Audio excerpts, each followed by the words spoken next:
Praise the lord. అందరికీ వందనాలు. మన ప్రాతకాల ప్రార్థన ప్రారంభించుకున్న పిల్లరా ప్రార్థన చేసుకుందాం. ప్రేమ కలిగిన మా ప్రియ పరలోకమందున్న మా తండ్రి, మహాగణుడా, మహోన్నతుడా, కృపా సత్య సంపూర్ణుడా, జీవాధిపతి యేసయ్య, మీకే స్తుతులు స్తోత్రాలు వందనాలు చెల్లించుకుంటున్నాము. దేవా మా తండ్రి నాయన, మీ శక్తిని బట్టి, మీ బలమును బట్టి, దేవా మీ శూర కార్యములు, భీకరమైన కార్యములన్నింటిని బట్టి మిమ్మల్ని స్తుతిస్తున్నాం, మిమ్మల్ని గణపరుస్తున్నాం.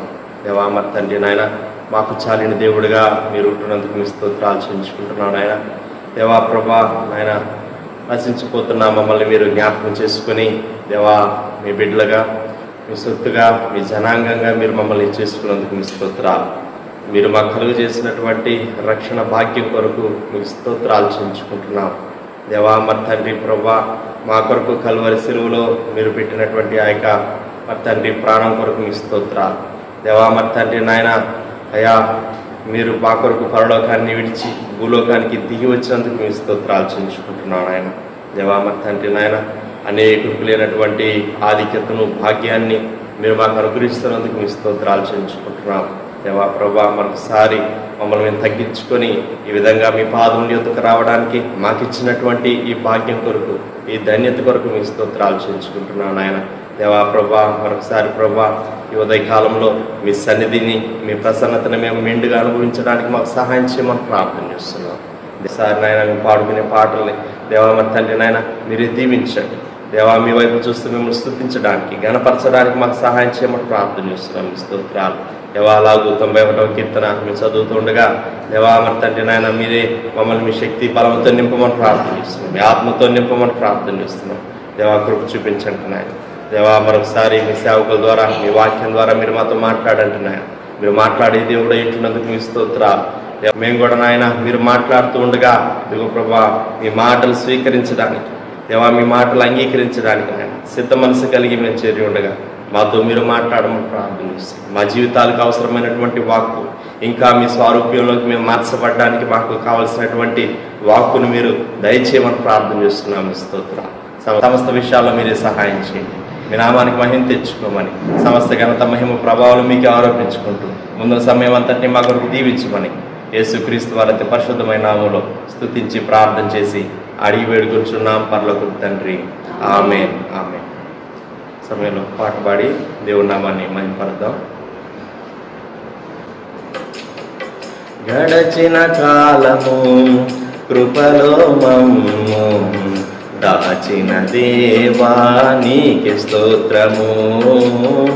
పగలు రేయి కనుపాపవలే కాచిన దేవా నీకే స్తోత్రము. గడచిన కాలము కృపలో మమ్ము దాచిన దేవా నీకే స్తోత్రము. పగలు రేయి కనుపాపవలే కాచిన దేవా నీకే స్తోత్రము. మమ్ము దాచిన దేవా నీకే స్తోత్రము. కాపాడిన దేవా నీకే స్తోత్రము. మమ్ము దాచిన దేవా నీకే స్తోత్రము. కలత చెందిన కష్టకాలమున కన్న తండ్రివై నన్ను ఆదరించిన, కలుషము నాలో కానవచ్చిన, కాదనగా నన్ను కరుణించిన, కలత చెందిన కష్టకాలమున కన్న తండ్రివై నన్ను ఆదరించిన, కలుషము నాలో కానవచ్చిన, కాదనక నన్ను కరుణించిన, కరుణించిన దేవా నీకే స్తోత్రము. కాపాడిన దేవా నీకే స్తోత్రము. కరుణించిన దేవా నీకే స్తోత్రము. కాపాడిన దేవా నీకే స్తోత్రము. గడచిన కాలము కృపలో మమ్ము దాచిన దేవా నీకు స్తోత్రము.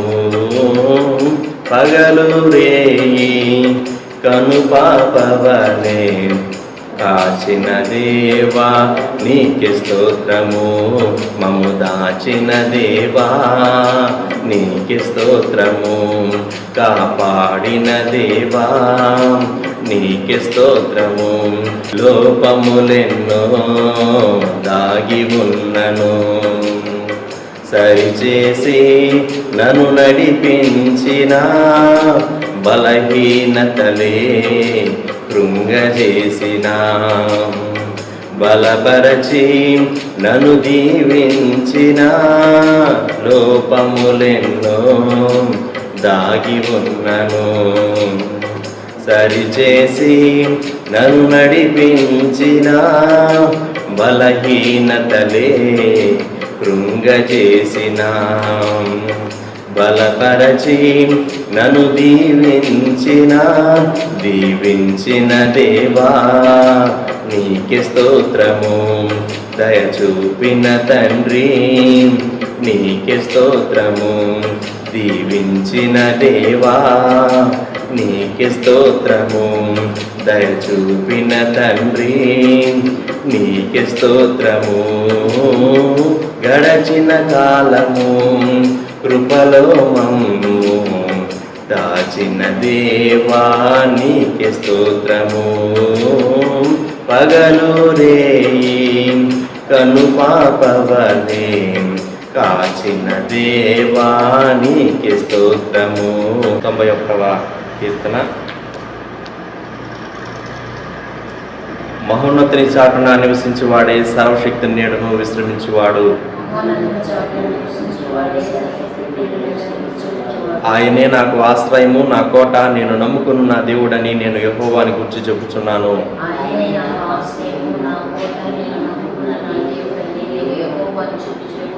వేటకాని ఊరిలో నుండి ఆయన నిన్ను విడిపించును. నాశనకరమైన తెగులు రాకుండా నిన్ను రక్షించును.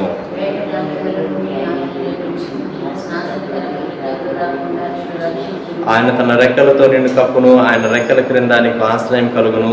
ఆయన సత్యము కేడమును డాలునై ఉన్నది.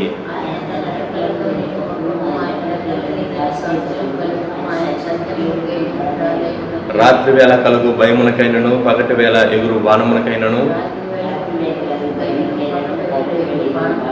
చీకటిలో సంచరించు తెగులునకైనను, మధ్యాహ్నమందు పాడు చేయు రోగమునకైనను నీవు భయపడుకుందువు.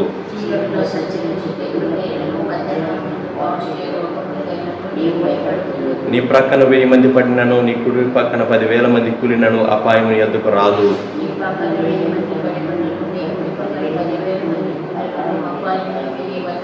నీవు కన్నులారా చూచుచుండగా భక్తిహీనులకు ప్రతిఫలం కలుగును. యెహోవా నీవే నా ఆశ్రయము అని నీవు మహోన్నతుడైన దేవుని నీకు నివాస స్థలముగా చేసుకుని ఉన్నావు.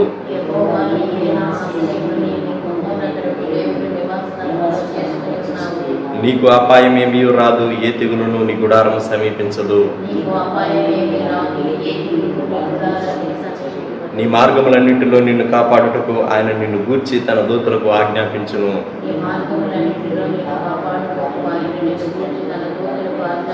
నీ పాదములకు రాయి తగలకుండా వారు నిన్ను తమ చేతుల మీద ఎత్తి పట్టుకుందరు. నీవు సింహములను, నాగుపాములను త్రొక్కెదవు, కొదమ సింహములను, భుజంగములను అనగద్రొక్కెదవు.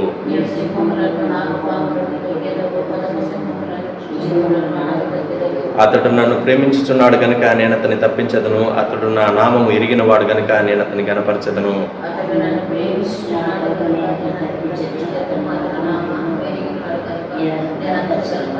అతడు నాకు మొర్రపెట్టగా నేను అతనికి ఉత్తరం ఇచ్చేదను. శ్రమలో నేను అతనికి తోడై ఉండెదను. అతన్ని విడిపించి అతన్ని గొప్ప చేసేదను.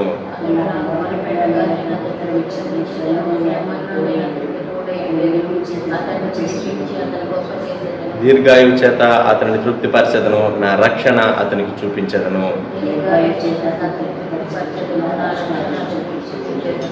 ఆమేన్.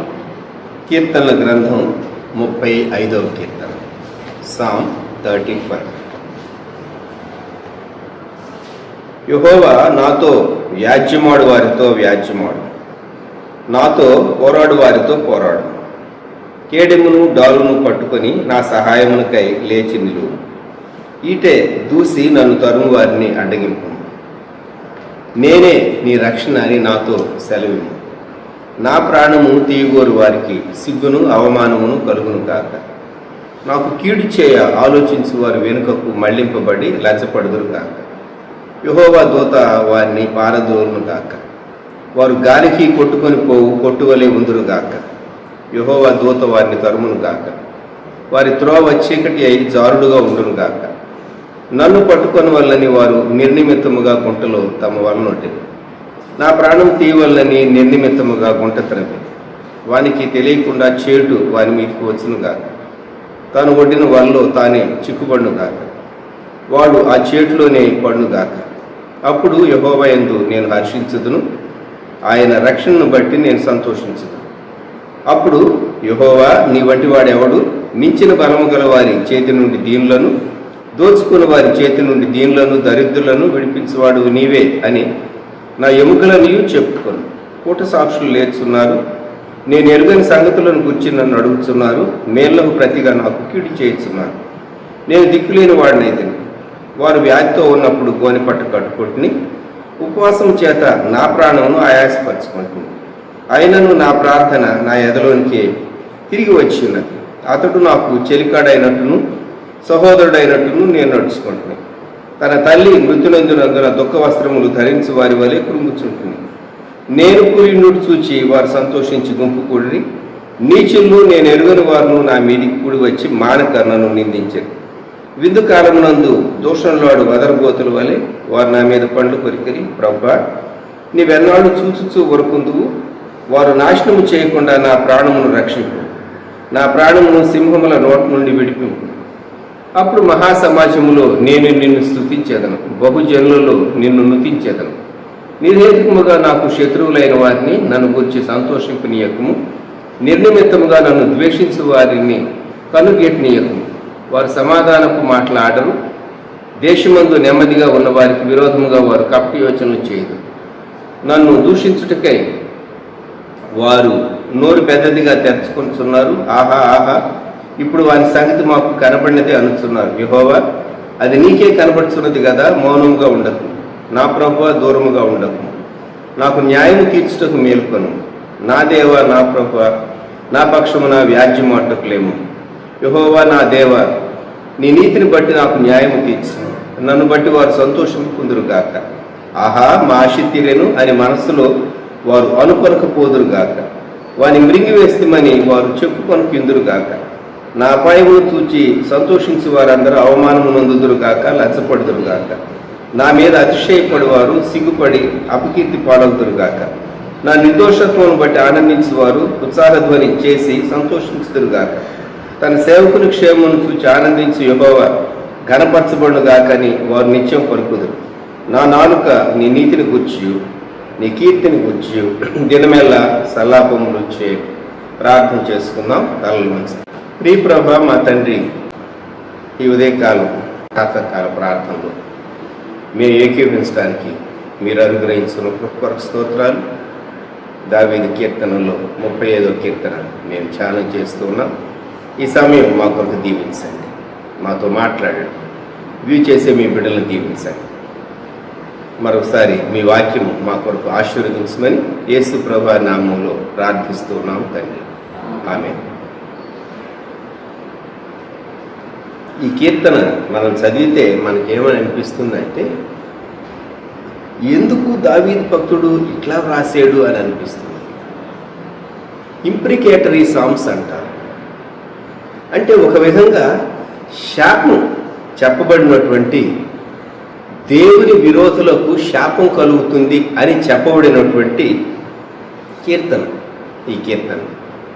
ఇటువంటి కీర్తనలు 5వ కీర్తన నుండి 140వ కీర్తన వరకు 20 కీర్తనల్లో మనము అక్కడక్కడ ఈ అంశాలు చూస్తూ ఉంటాం. ఇంకొక మాటలో చెప్పాలంటే శత్రు వినాశన ప్రార్థన కీర్తన అని చెప్పవచ్చు. శత్రు వినాశన ప్రార్థన కీర్తన. ఎందుకు దావీదు ఇలా ప్రార్థన చేసే ఇలా చేయొచ్చా? పాత నిబంధనలు అలా చేయవచ్చు. అలా చేసి ఉండకపోతే దావీదు సంతానాన్ని పూర్తిగా రూపుమాపటానికి సాతాను యత్నించాడు. ఎందుకు అంటే రక్షకుడు మెస్సియా ప్రభువైన యేసు వారి నుండి రాకుండా చేయాలి అని. అందుకొరకే పాత నిబంధనలోని యుద్ధాలు మీరు ఎట్లా జస్టిఫై చేస్తారండి? దేవుడు న్యాయవంతుడు కదా, దేవుని ప్రజలని పేరు పెట్టుకున్నటువంటి వారు రక్తపాతం జరిగించారు కదా, యుద్ధాలు చేశారు కదా, అనేక మందిని చంపారు కదా, దేవుడే వెళ్ళమన్నాడు కదా యుద్ధానికి, దేవుడు అలా వెళ్ళి యుద్ధం చేసి రక్తం చిందించమని చెప్పడం న్యాయమా అని లోకస్తులు ప్రశ్నించవచ్చు. దానికి జవాబు ఇది. దేవుని కొరకు అంటూ ఒక జనాంగం భూమి మీద నిలిచి ఉండకపోతే మానవ జాతి విమోచన కొరకు రక్షకుడైన ప్రభు అయిన యేసుక్రీస్తు రావటానికి వీల్లేదు. కాబట్టి ఆ జనాంగం దేవుని కొరకు నిలిచి ఉండాలి అంటే వారు పోరాడవలసి వచ్చింది, వారు యుద్ధాలు చేయవలసి వచ్చింది, వారు రక్తాన్ని చిందించవలసి వచ్చింది. దావీదు చేసినటువంటి ఈ ప్రార్థన కూడాను మనము ఆ కోణంలో అర్థం చేసుకుంటే మనకు ఈ 35వ కీర్తన బాగా అర్థమవుతుంది. దావీదు వ్యక్తిగతంగా తాను దేవా ప్రతీకారం నేను తీర్చుకోవాలని ఆశపడుతున్నాను, నీవే వారి మీదకి శాపం పంపించని తన పర్సనల్ రివెంజ్ కాదు ఇక్కడ తను ఎక్స్ప్రెస్ చేస్తూ ఉన్నాడు. దేవుని చిత్తానికి వ్యతిరేకంగా నిలువబడినటువంటి వ్యక్తులను గూర్చి దావీదు మాట్లాడుతూ ఉన్నాడు. 35వ కీర్తనను 3 భాగాలుగా మనం విభజించుకోవచ్చు. మొదటి వచనం నుండి 10వ వచనం వరకు మొదటి భాగం, తరువాత 11వ వచనం నుండి 18వ వచనం వరకు రెండవ భాగం, ఆ తరువాత 19వ వచనం నుండి చివరి వరకు 28వ వచనం వరకు మూడవ భాగం.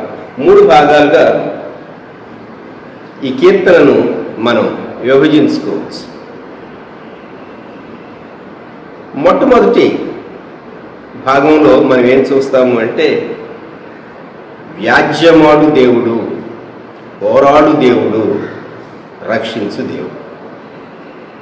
వ్యాజ్యమాడు దేవుడు, పోరాడు దేవుడు, రక్షించు దేవుడు. 8 మార్లు ఈ 10వ వచనం వరకు గాక అని మరలా మరలా మరలా మనం చూస్తాం. చూడండి 4వ వచనంలో నా ప్రాణము తీయగోరు వారికి సిగ్గును అవమానమును కలుగును గాక. తరువాత వెనుకకు మళ్లింపబడి లజ్జపడుదురు గాక. యెహోవా దూత వారిని పారదోలును గాక. గాలి కొట్టుకొని పో కొట్టువలే ఉందురు గాక. యెహోవా దూత వారిని తరుమును గాక. వారి త్రోవ చీకటి అయి జారుడుగా ఉండును గాక. చూసారా, ఇక్కడ ఈ భాగాలు మనం చదివినప్పుడు 8వ వచనంలో వానికి తెలియకుండా చేటు వారి మీదకి వచ్చును గాక, తాను ఒడ్డిన వలలో తానే చిక్కుపడును గాక, వాడు ఆ చేట్లోనే పడును గాక. ఇదంతా చదువుతూ ఉంటే మనకు సంఘ కాలంలో ఉన్నటువంటి మనకు ఆశ్చర్యం అనిపిస్తుంది. కానీ దావీదు ఇలాగ ప్రార్థన చేయుట సబబే. దావీదు ఇలాగ ప్రార్థన చేయుట సబబే. దేవుడు దావీదును ఒక పని కొరకు ఏర్పరచుకున్నాడు. ఒక పరిచర్యను దావీదుకు దేవుడు అప్పగించాడు. ఒక జనాంగాన్ని స్థిరపరిచేటటువంటి, ఒక రాజ్యాన్ని స్థిరపరిచేటటువంటి ఏర్పాటు దావీదుకు దేవుడు అప్పగించాడు. దావీదు ఎన్నో యుద్ధాలు చేశాడు. యుద్ధాలు చేసి ఇశ్రాయేలు జనాంగాన్ని లేక దేవుని ప్రజలు వారు సుస్థిరంగా ఉండేటట్లుగా వారి పక్షంగా దావీదు దేవుని చేతిలో సాధనంగా వాడబడ్డాడు. అయితే దావీదు జీవితంలో చాలా మార్లు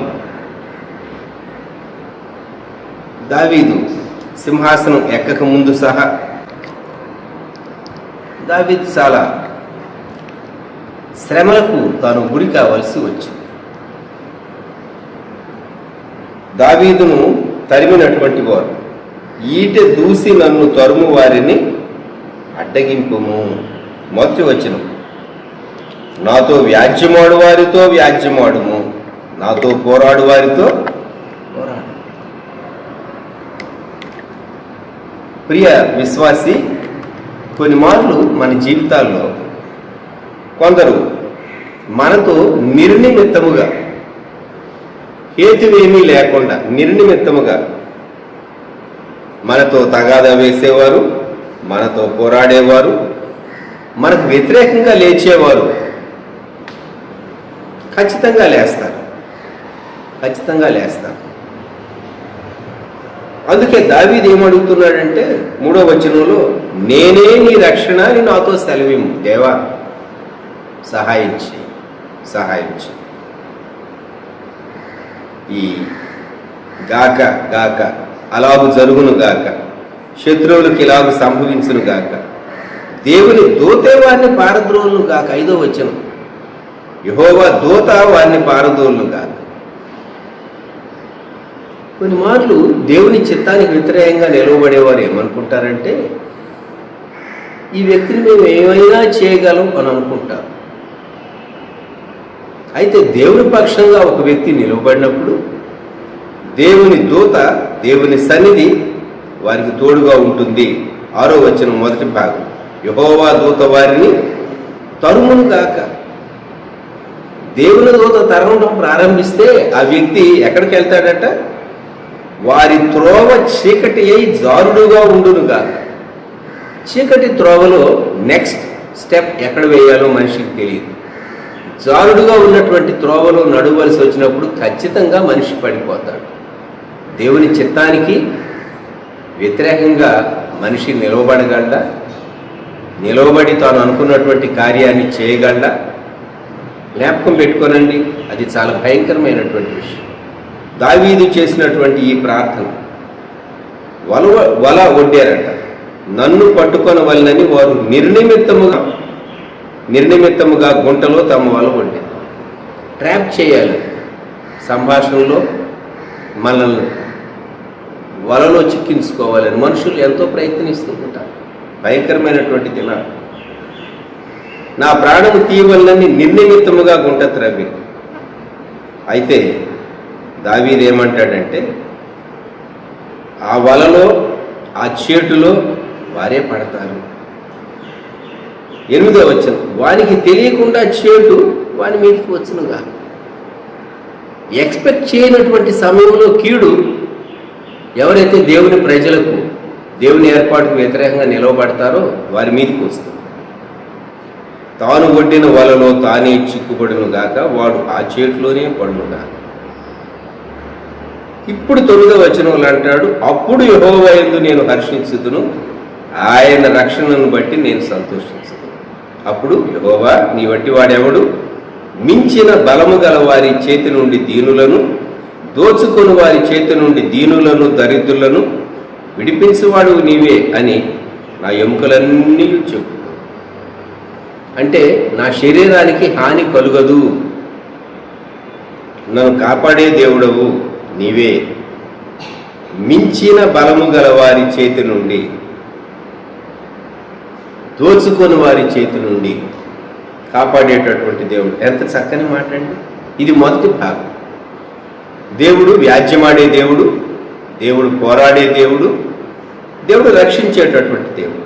సరే, 11వ వచనం నుండి 18వ వచనం వరకు 2వ భాగం.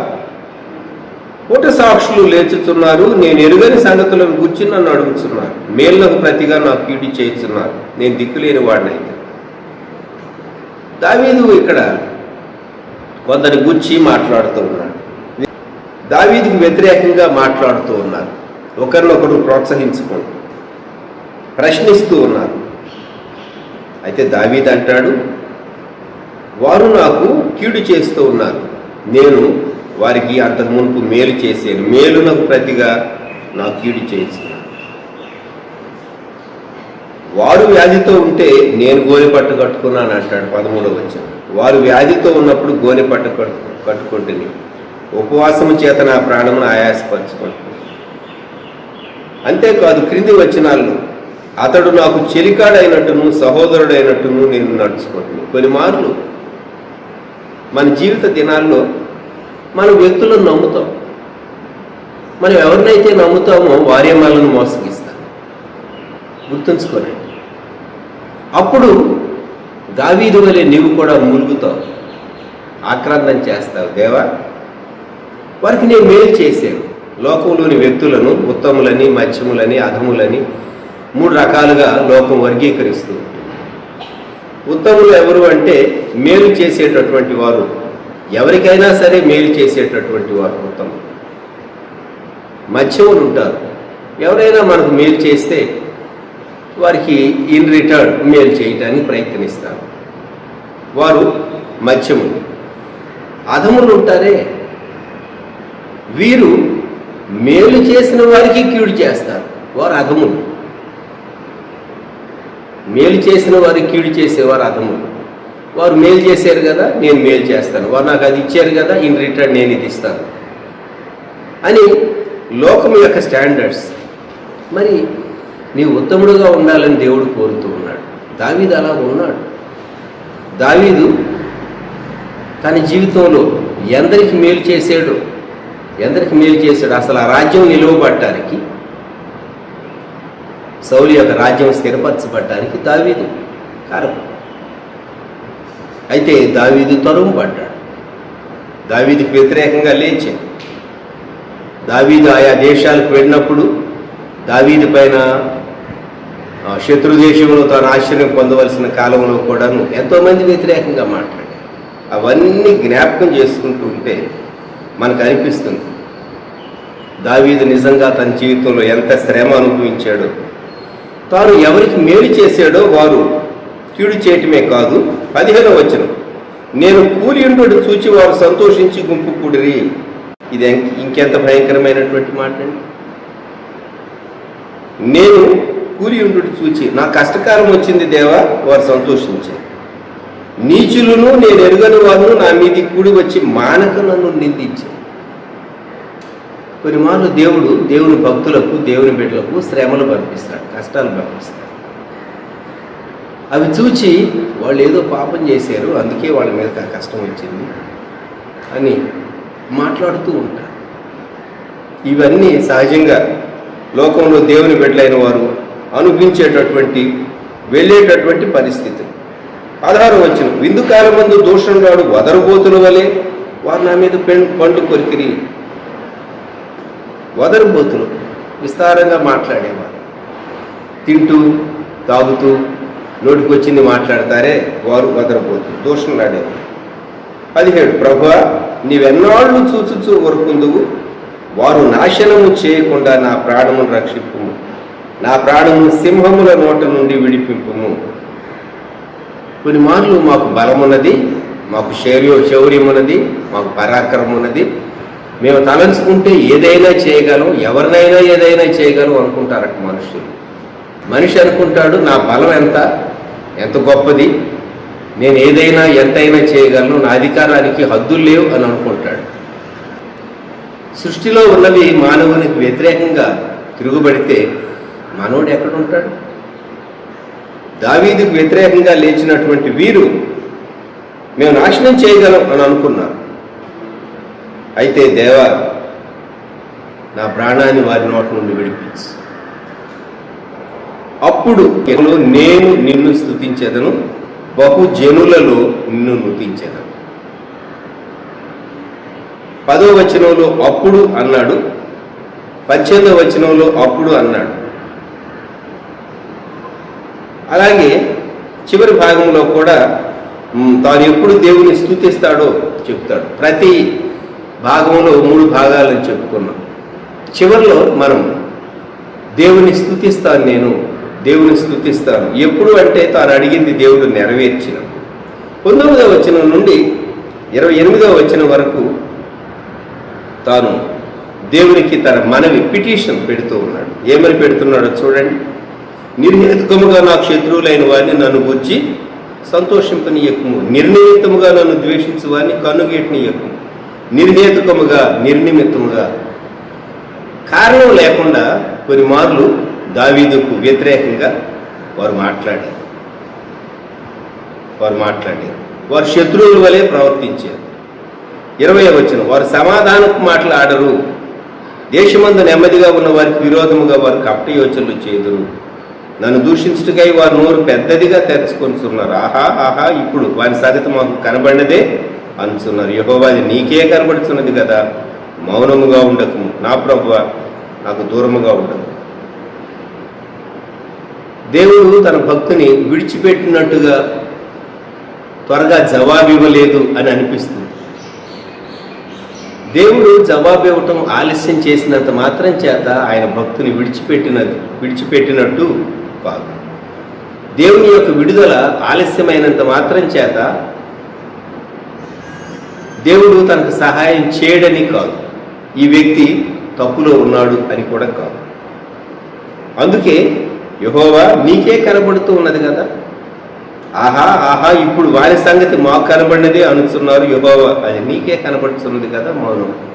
దేవా, నేను ఎలాగున్నానో చూస్తూ ఉన్నావు, నన్ను శత్రువులు ఏమంటూ ఉన్నారో చూస్తూ ఉన్నావు, నీకు కనబడుతూ ఉన్నది కదా నా ప్రతి పరిస్థితి, నా శత్రువులు మాట్లాడే మాటలు. దేవా, మౌనముగా ఉండదు, దూరంగా ఉండదు.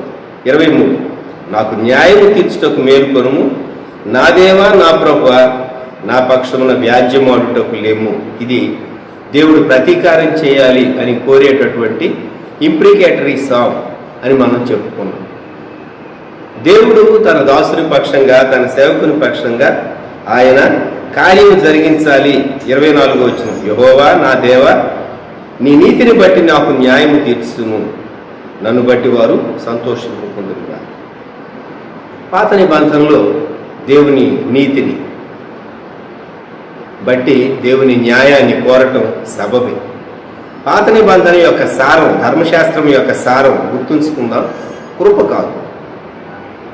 ధర్మశాస్త్రం యొక్క సారం కృప కాదు. ధర్మశాస్త్రములో కృప ఉన్నది, కానీ ప్రభు అయినటువంటి యేసుక్రీస్తు కృపా సత్య సంపూర్ణుడుగా ప్రత్యక్షమయ్యాడు. ఆయన సత్యం, ధర్మశాస్త్రం యొక్క నెరవేర్పు ప్రభు అయిన యేసుక్రీస్తు. అయితే పాత నిబంధనలోని భక్తులు వారు దేవుణ్ణి వేడుకున్నారు. దేవా, నీవు నీతిమంతుడు, దుష్టత్వం నీ కన్ను చూడలేదు. హబక్కూకు అడిగాడు, ఎందుకింత కీడు జరుగుతూ ఉంటే దేవా నీవు మౌనంగా ఉన్నావు, నన్నేమో కీడుని ఎందుకు చూడనిస్తూ ఉన్నావు అని హబక్కూకు గ్రంథంలో హబక్కూకు దేవుణ్ణి అడిగాడు. ఈ ఉదయకాలం దావీదు చెప్పినటువంటి మాట, ప్రభువా నా దేవా, యెహోవా నా దేవా. శత్రువులు అనుకుంటూ ఉన్నారట, ఆహా మా ఆశ తీరెను అని మనసులో వారు అనుకొనకపోదురుగాక, వారి మృంగివేస్తమని వారు చెప్పుకొనక ఇందురుగాక.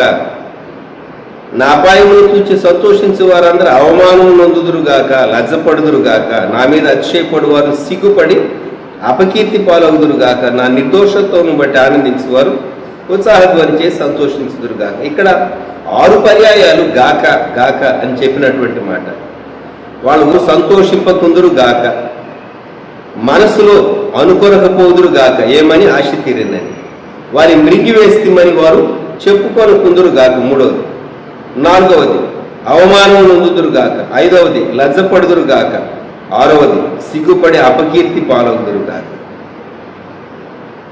దేవుని ప్రజలకు, దేవుని సేవకునికి వ్యతిరేకంగా నిలువబడినటువంటి వారు ఈ విధంగా వారి పరిస్థితి సంభవిస్తుంది. దావీదుకు హితులు కానటువంటి వారు. అదే ఆ తరువాత వచనంలో తానంటాడు, నా నిర్దోషత్వం బట్టి 27 ఆనందించేవారు ఉత్సాహధ్వని చేసి సంతోషించుదురుగాక. ఎవరికి సంతోషం? దావీదు యొక్క క్షేమం కోరేటటువంటి, ఎదురు చూచేటటువంటి వారు. దావీదు నిర్దోషి అని వారు ఎరుగుదురు, అటువంటి వారు ఆనందించుదురుగాక అన్నాడు. 27వ వచనం, తన సేవకుని క్షేమమును చూచి ఆనందించు యెహోవా కనపరచబడునుగా, కానీ వారు నిశ్చయము పలుకుదురు. ఈ ఉదయకాలం నేను మీకు ఒక సంగతి జ్ఞాపకం చేయాలనుకుంటూ ఉన్నాను. దేవుడు తన సేవకుని క్షేమం చూచి ఆనందించేవాడు. దేవుడు తన సేవకుని క్షేమం చూచి ఆనందించేవాడు. ఎస్, అందరినీ గురించి ఈ మాట చెప్పలేము సుమా. దేవుడు ఎవరినైతే ప్రత్యేకంగా ఒక పని కొరకు పిలుస్తాడో, ఏర్పరచుకుంటాడో, అప్పగిస్తాడో వారు దేవుని చిత్తాన్ని, దేవుని పరిచర్యను జరిగించేటటువంటి వారు. మనం అనవచ్చు, ఏమండి అందరూ రక్షించబడిన వారు విశ్వాసులే కదా, అందరూ రక్షించబడిన వారు విశ్వాసులే, అందరి పిలుపు ఒకటేనా? కాదు. యవన కాలంలోనే ఉద్యోగం చేస్తూ ఉద్యోగాన్ని విడిచిపెట్టి ఒకరి సేవా పరిచర్యకి వచ్చారు అనుకుందాం. రిటైర్ అయిన వ్యక్తి తన జీవితకాలం అంతా ఉద్యోగం చేసి రిటైర్ అయినటువంటి వ్యక్తి వచ్చి అంటున్నాడు, నీకు నాకు పరలోకంలో అంతా ఒకటే కదా, కాకపోతే ఏదో కొంచెం బహుమానంలో తేడా ఉంటుంది, అంతమట్టుకి అంతేనా? ఒక వ్యక్తి జాబ్ చేస్తూ ఉన్నాడు అంటే నీకు కరెక్ట్గా ఇన్కమ్ ఉంటుంది, శాలరీ ఉంటుంది, ఆ శాలరీ పెరుగుతూనే ఉంటుంది, బెనిఫిట్స్ ఉంటాయి, జాబ్ సెక్యూరిటీ ఉంటుంది, ఆర్థికంగా నీకు ఇబ్బందులు లేవు. అయితే దేవుని పరిచర్య కొరకు పిలువబడినటువంటి వ్యక్తి ఎన్నో ఆటుపోట్లకు గురవుతారు, ఎన్నో పరిస్థితుల్లో నుంచి వెళ్తారు, ఆర్థికంగానే కాదు, ఎన్నో సమస్యలను వారు తట్టుకోవాల్సి వస్తూ ఉంటుంది. ఎన్నో పరిస్థితుల్లో నుంచి వారితో మనం పోల్చుకుని వారు నేను ఏం తక్కువ, నేను సమానుణ్ణి, ఇంకా చెప్పాలంటే నేనే ఎక్కువ అని అనేటటువంటి వాడు లోకంలో కోకొల్లలుగా ఉన్నారు. మోసపోకండి. నీ పిలిపేదో ఏ పని చేయటానికి, ఏ పరిచర్య చేయటానికి దేవుడు నీకు తలాంతి ఇచ్చాడో పరిచర్య విషయాల్లో ఎగ్జామిన్ చేసుకోవటం చాలా మంచిది. కొన్ని మార్లు వాక్యం చెప్పవచ్చు, వాక్యం చెప్పినంత మాత్రం చేత నేను కూడా సేవకుడినే కదా అని అనుకుంటాను. వాక్యోపదేశకుడు, కాపరివి కాదే, అందరూ కాపరులు కాదు, అందరూ తండ్రులు కాదు. చాలా మార్లు లోకంలో అనేక విషయాల్లో సరైనటువంటి అవగాహన లేనందువలన చాలా సమస్యలు ఉత్పన్నమవుతుంది. దావీదు జీవితంలో తన సేవకుని క్షేమమును చూచి ఆనందించు యెహోవా, ఆనందించు దేవుడు తన సేవకుడిని ఎలా కాపాడుకోవాలో ఆయనకు తెలుసు. ఆయన పిలిచిన దేవుడు ఆయన నిలువబెడతాడు, ఆయన నడిపిస్తాడు, ఆయన కాపాడతాడు. కొంతమంది దేవుడు చెప్పనటువంటి పని ఇది మంచిది కదా అని చేయటానికి ప్రారంభిస్తారు. ఆ తర్వాత సాతాను వారి మీద దాడి చేయటం మొదలుపెడుతుంది. దాడి చేయటం మొదలుపెట్టినప్పుడు వారికి అర్థం కాదు, నేను ఒక మంచి కార్యం చేస్తూ ఉన్నాను, సాతాను నా మీద ఎందుకు దాడి చేస్తుంది? అది దేవుడు చేయమని చెప్పాడా నీకు? అది మంచిది అనుకుని నీవు చేయటం ప్రారంభించావు. నీ బలాన్ని నీవు అంచనా వేసుకోలేదు. అంటే సాతాను తిరిగి ఎదురుదాడి చేస్తే నీ మీద నీవు తట్టుకోగలవో లేదో, నిలవబడగలవో లేదో నీవు అంచనా వేసుకోలేదు. అటువంటిప్పుడు ఏమవుతుంది? ఓడిపోతుంది. అందుకే చాలా జాగ్రత్తగా ఉండాలి, చాలా జాగ్రత్తగా ఉండాలి. దేవుడు నిన్ను కాపాడతాడు, కానీ ఖచ్చితంగా ట్రయల్స్లో నుంచి దేవుడు తీసుకుని వెళ్తాడు, శ్రమలో నుండి దేవుడు తీసుకుని వెళ్తాడు. 28వ వచనంలో చివరిలో అంటాడు, నా నాలుక నీ నీతిని గూర్చి నీ కీర్తిని గూర్చి దినమెల్లా సల్లాపము ఇచ్చే. దేవా, నేను రోజంతా పాటలు పాడతాను. దేనిని గూర్చి? దేవుని నీతి, దేవుడు చేసేటటువంటి కార్యాలు. పాత నిబంధన భక్తులకు వారికి ధర్మశాస్త్రము, దేవుని నీతి వారు జ్ఞాపకం చేసుకుంటూ వారు దేవుని స్తుతించినటువంటి వారు. ఈ ఉదయకాలం 35వ కీర్తన దావీదు చెప్పినటువంటి మాటలు వింటే భక్తుడు దావీదు ఇలాగెందుకు ప్రార్థన చేశాడు అని అనిపిస్తుంది. దాని వెనుకున్నటువంటి రీజన్ మనం జ్ఞాపకం చేసుకున్నాం. దాని వెనుకున్నటువంటి రీజన్, దేవుని చిత్తం భూమి మీద జరగకుండా సాతాను ప్రతి దినం అడ్డుపడుతూ ఉంటుంది. అయితే మనం భయపడనక్కర్లేదు.